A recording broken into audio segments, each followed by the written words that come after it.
तत्वदर्शी संत रामपाल जी महाराज के मंगल प्रवचन। कबीर परमेश्वर जी 600 वर्ष पहले आए थे। सन 1398 में सतलोक से चलकर आए थे। शिशु रूप धारण किया था कमल के फूल पर। बनारस भारतवर्ष के काशी शहर में एक लहर तारा तालाब में कमल के फूल के ऊपर, वहां से नीरू नीमा नाम के एक जुलाहा ले गए थे। पति पत्नी थे। जुलाहे के उस ग्रुप में, समुदाय में बड़ा होने के कारण जुलाहे का कार्य करते थे, तो जिस कारण से वो धानक कहलाए। धानक यानी जुलाहा। लेकिन वो परमात्मा थे और वो जगत गुरु थे, सदगुरु थे। तो उन्होंने वो ज्ञान दिया। तो उस समय ये जो शिक्षित वर्ग था, यानी ब्राह्मण लोग थे, ये ही शिक्षा के अधिकारी माने जाते थे और यही पढ़ते थे संस्कृत भाषा को। अन्य किसी वर्ण को इस शिक्षा के अधिकार नहीं था संस्कृत के पढ़ने का। तो ये क्या कहा करते थे, कबीर साहब अविद्वान है, अशिक्षित है, इसको संस्कृत भाषा नहीं आती, तो ये क्या जाने सदग्रंथों के बारे में। ये झूठ बोलता है, ये विद्वान नहीं है। और उन्होंने विद्वान की परिभाषा बना रखी थी, जिसने संस्कृत भाषा आती हो और काशी विद्यापीठ से वो पढ़ाओ। अब वेदों में इसका कंसेप्ट क्लियर किया गया है कि विद्वान और अविद्वान की परिभाषा भी वो तत्वदर्शी संत बताओगा, उनसे पूछना। कोई तो जिसको शिक्षा यानी विद्या प्राप्त है उसको विद्वान कहते हैं, और अविद्या जिसके पास विद्या नहीं है उसको अविद्वान कहते हो। विद्वान और अविद्वान की जानकारी भी वो तत्वदर्शी संत देगा, उससे लो। देखिएगा, यजुर्वेद है, इसके अनुवादक हैं महर्षि दयानंद सरस्वती। आर्य समाज प्रवर्तक,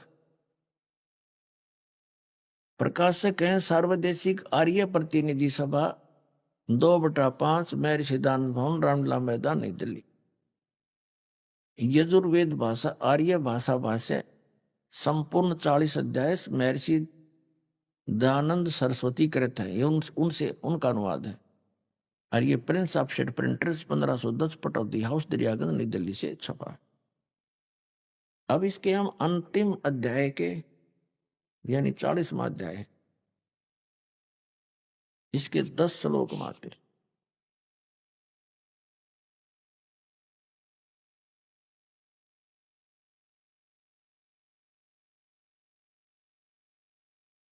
ये 44वां अध्याय है। यजुर्वेद भाषा भाषे, और इसका हम 10वां मंत्र पढ़ते हैं।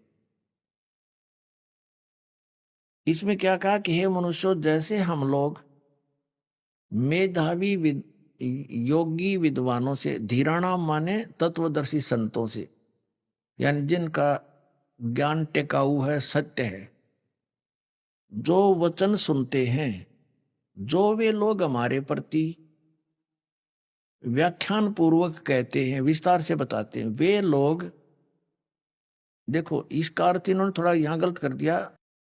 संभवात, संभवात माने जन्म लेना, और असंभवात उत्पन्न नहीं होना, जन्म ना लेता हो, उत्पन्न ना होता हो। संभवात माने उत्पन्न होना, जन्म लेना। असंभवात माने उत्पन्न नहीं होने वाले। संभवात माने संयोगजन्य कार्य से और ही कार्य व फल कहते हैं। आहु माने कहते हैं उत्पन्न होने वाले कारण से, और अन्य यानी वाहु कहते हैं। इस बात को तुम भी सुनो। अब इसका क्या अर्थ है, क्योंकि इन दानंद ने ज्ञान तक में था को जा, इन दानंद जैसे कलयुगी ऋषियों को तो कख भी पता नहीं वेदों के बारे में, अटपट मार गए थे। इन्होंने अनुवाद नहीं करना आया, क्योंकि कहते हैं अंधों में अंधा ही मुखिया बन गया।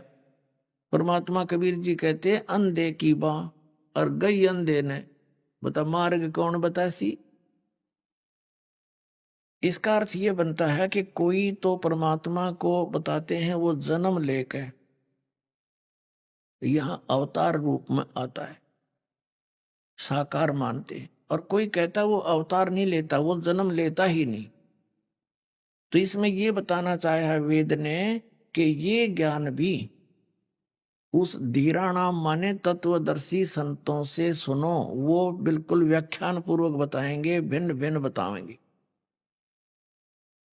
और यही गीता अध्याय नंबर 4 के श्लोक नंबर 34 में कहा कि उस तत्व ज्ञान को तत्वदर्शी संतों के पास जाकर समझ, वो तुझे फिर उसका ज्ञान कराएंगे, उनको दंडवत प्रणाम कर।